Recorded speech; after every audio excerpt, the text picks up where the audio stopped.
الحمد لله رب العالمين والصلاة والسلام على المبعوث رحمة للعالمين وعلى آله وصحبه أجمعين أيها الإخوة والأخوات السلام عليكم ورحمة الله وبركاته يزارو درساتشن ويم تفسيراتشن كسورة نوح مجمّر عليهنال سورة نوح مكية سورة نوح مكة علي ከወረዱ ምዕራፎች አንዷ ስትሆን በሙስሐፉ አቀማመጥ ቅደም ተከተል 71ኛው ምዕራፍ በመባል ትታወቃለች።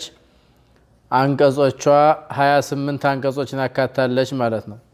ሱረቱ ኑህ የኑህ ምዕራፍ በመባል ነው የምትታወቀው።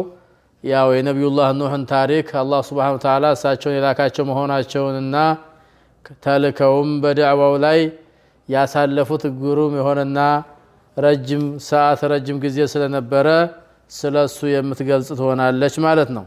ስለዚህ ምዕራፏም ስያሜዋ የኑህ ምዕራፍ ተብላለች ነው። አላህ Subhanahu Wa Ta'ala እንግዲህ በዚህ ምዕራፍ ላይ በርካታ ነገሮችን አንስቶ ገልጾልናል። እንየው። ቢስሚላሂር ረህማኒር ረሂም በአላህ ስም እጅግ በጣም ሩህሩህ በጣም አዛኝ በሆነው ኢና አርሰልና ኑሐን ኢላ ቀውሚህ አን አንዚር ቀውመከ ሚን ቀብል አን የእትየሁም ዓዛቡን አሊም። ኢና ይላል አላህ Subhanahu Wa Ta'ala ኢና ማለት እኛ ማለቱ ነው። እኛ ሲል አላህ ያው አንድ ነው አላህ፣ ነገር ግን ክብር ለመስጠት ለራሱ ክብርና ልቅናን በመስጠት እኛ ብሎ መናገር መብቱ ነው። የሰው ልጆች እንኳን እኛ ብሎ ይናገራሉ። ስለዚህ አላህ ብቸኛው አላህ እኛ ብሎ መናገር ያው መብቱ ነው፣ ይችላል። ግን አንድነቱን የሚጻረር ነገር አይደለም ማለት ነው። ኢና እኛ አርሰልና ማልከናል ኢና አርሰልና እኛ በእርግጥ ልከናል አለ ኑሐን ኑህን ልከናል ኢላ ቀውሚሂ ወደ ህዝቦቹ መልእክተኛ አድርገን ልከነዋል አለ። ምን ብለን ስንላክነው አን አንዚር ቀውመከ ሰዎችህን አስጠንቅቃቸው፣ ከወዲሁ ሰዎችህን አስተምራቸው አስጠንቅቃቸው ብለን አን አንዚር አስጠንቅቅ በማለት ቀውመከ ህዝቦችህን ሚን ቀብል አን የእትየሁም ሳይመጣባቸው በፊት ከመምጣቱ በፊት በእነርሱ ላይ ከመምጣቱ በፊት ምን ዓዛቡን አሊም አለ አንገብጋቢና አሳማሚ የሆነው የጀሃነም ቅጣት ወይም ዱንያ ላይም ሊመጣ ይችላል ቅጣቱ። እሱ ከመምጣቱ በፊት ተስተካክለው አንድ አላህ Subhanahu Wa Ta'ala ተገዥ ሆነው ይኑሩ ነው። ቅጣቱ ከመምጣቱ በፊት አስጠንቅቃቸዋል።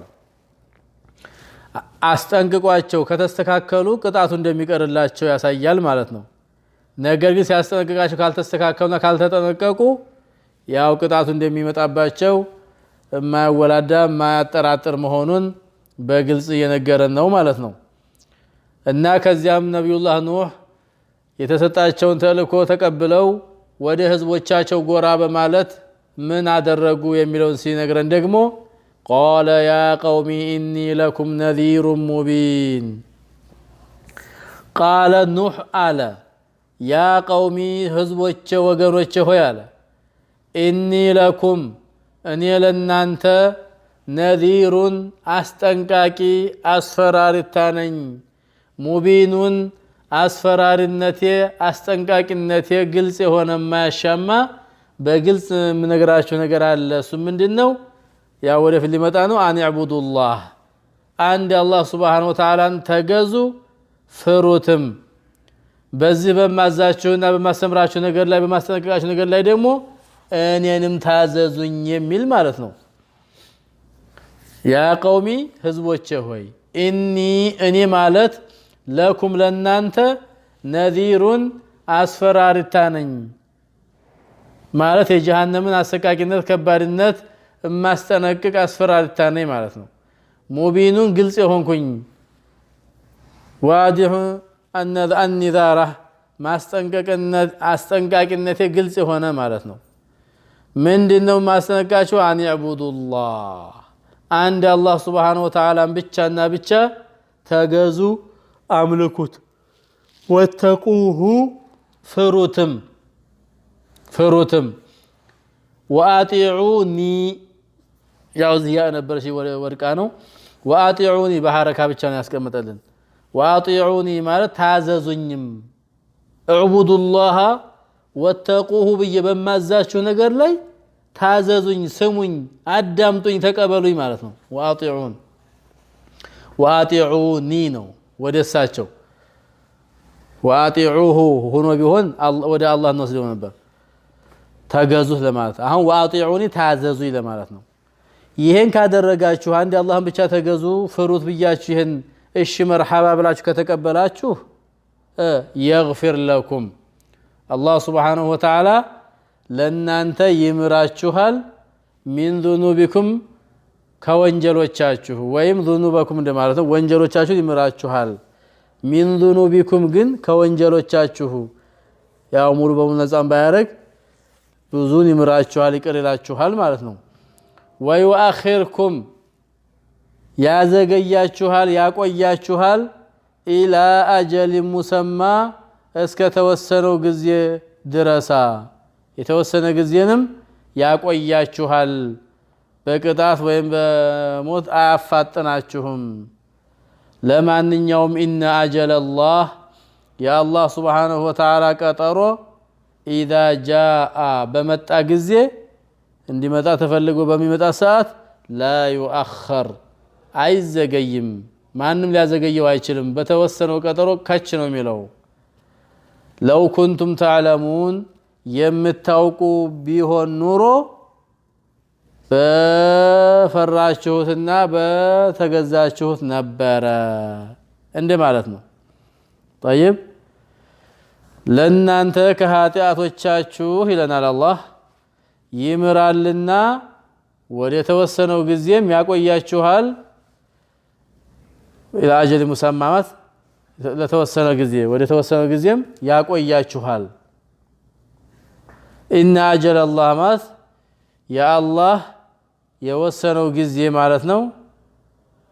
የአላህ የወሰነው ጊዜ ኢዛ ጃአ ማለት በመጣ ጊዜ በሚመጣበት ወቅት ላ ዩአኸር ማለት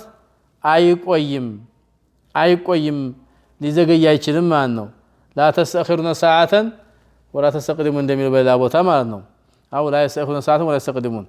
طيب لو كنتم تعلمون ያለው لو كنتم تعلمون አይዋ የምታውቁ ብትሆኑ ኖሮ ለአጧዕቱሙሁ በታዘዛችሁ ነበር። لو كنتم تعلمون ትክክለኛ የምታውቁና የምትረዱ ብትሆኑ የምታውቁ ብትሆኑ ኖሮ ለአጧዕቱሙሁ ተታዘዙት ነበር አለ። እና እንግዲህ በጥቅሉ አላህ ሱብሓነሁ ወተዓላ በዚህ ምዕራፍ መጀመሪያ ላይ ነብዩላህ ኑህን ወደ ወገኖቹ እንደላካቸውና ሲልካቸውም ኃይለኛና ብርቱ የሆነው ቅጣት ከመምጣቱ በፊት ወገኖችን አስጠንቅቅ ተብሎ ተልከዋል። ነብዩላህ ኑህ በተላኩት መሰረት ወገኖቼ ሆይ እኔ ለእናንተ ግልጽ የሆንኩ አስፈራሪታ ነኝና አንድ አላህን ብቻ ተገዙ ፍሩትም እኔንም ታዘዙኝ ብለው መልእክታቸውን አስተላለፉ። ይሄን በማድረጋችሁ ደግሞ የምትጎዱ እንዳይመስላችሁ ጥቅም ነው የምታገኙት። እሱም ጥቅሙ ምንድነው? يغفر لكم من ذنوبكم ወንጀሎቻችሁን ይምራችኋል። ማን ነው ከወንጀሎቻችሁ ይምራችኋል። ويؤخركم الى اجل مسمى ወተወሰነው ጊዜ ያቆያችኋልም።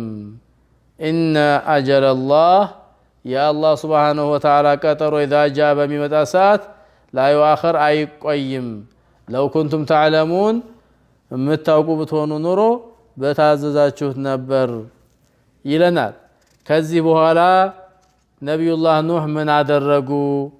ወገኖቻቸውን በዚህ መልኩ ጠሯቸው።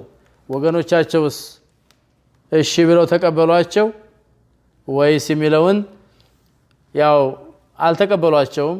የተወሰኑ ቢቀበሉም ብዙዎች አልተቀበሉም 950 ዓመት ለፍልፈው ደክመው ተስፋ ቢሶነባቸው እንደው ያሉት ሁሉ ደረቆች ሆኑ እነሱ ቀርቶ የልጆቻቸውን እየመከሩ የልጅ ልጆቻቸውም በእነሱ አቋም ላይ እየቀጠሉ ሲያስቸግሯቸው ከዛ በኋላ ጌታዬ ሆይ ወገኖችን በሌትም በቀንም ጠራኋቸው የኔ ጥሪ ከሐቅና ከእውነት ከኢማን እየሸሹ እንዲሄዱ እንጂ ሌላ የጨመራቸው ነገር የለም በጠራኋቸው ቁጥር እንድትምራቸው ብዬ ጣቶቻቸውን በጆሮቻቸው ሽንቁር ውስጥ እያስገቡ ጆሮአቸው እንዳይሰማ ማለት ነው በልብስ እየተጠቀለሉ እንዳይታወቁ በመጥፎ ተግባራቸው ላይ ቀጠሉበት መኩራትንም ኮሩ በጩኸም ጠራኋቸው ገለጽኩላቸውም በሚስጥርም ጠራኋቸው ምንም ልባቸው ሊረጥብ አልቻለም አረባካችሁ ጌታችሁ ምህረት ጠይቁት እሱ በጣም መሐሪ ነው ዝናብ ያወርድላችኋል በእናንተ ላይ አስከታትሎ ልጆችን ይለግሳችኋል ገንዘብ ይለግሳችኋል አትክልቶችን ይሰጣችኋል ወንዞችን ጅረቶችንም ያፈልቅላችኋል ያደርግላችኋል ምን ነው ባካችሁ ብዬም ብለምናቸው ወይ ሊሰሙ አልቻሉም ስለዚህ ካሁን በኋላ እንግዲህ እኒህ ሰዎች የሚገባቸው አይደሉም አሉ ቀጠሉና ከዛም ይሄን ለአላህ ከተናገሩ በኋላ ማለኩም ላ ተርጁነ ሊላሂ ወቃራ ወቀድ خلقكم اطوارا አለም ተረው كيف خلق الله سبع سماوات طباقا እያሉ እንግዲህ እናንተ እነማን ናችሁ ለመሆኑ ምን ሆናችኋል ምን አላችሁ ለአላህ ክብር ማሰጡት አላህ በተለያየ ሁኔታ ፈጥሯችሁ ሰባ ሰማያትን አነባብሮ ፈጥሮ አላህ ጨረቃና አብሪ ፀሐይን ብርሃናማ አድርጎ የፈጠረ ጌታ እናንተን ከመሬት ያበቀለ ጌታ ከዛም ወደ መሬት የሚያስገባችሁ ከዛም ከመሬት የሚያወጣችሁ የሆነውን ጌታ ለምን አትፈሩም ምድርን ደልድሎ ምንጣፍ አድርጎላችሁ እንደፈለጋችሁ እንድትንቀሳቀሱ በጎዳናዎች በመንገዶች እንድትገቡ አድርጎ አስችሏችሁ ይሄ ሁሉ አድርጎ ምንድነው እናንተ ማታምኑበት ምክንያት ለአላህ ክብር ማሰጡበት ምንድነው ብለው እስከ መናገር ድረስ ቀጠሉ ማለት ነው ከዛ በኋላ ጌታዬ ሆይ እነዚህ ሰዎች አመጹኝ ምንም ዋጋ የላቸውምና መላሰጣቸው ያሉበት ሁኔታ አለ አላየሃል በሚቀጥለው درس ሰፋ ባለ መልኩ ምን ይሆናል هذا والله اعلم وصلى الله وسلم على نبينا محمد وعلى اله وصحبه اجمعين السلام عليكم ورحمه الله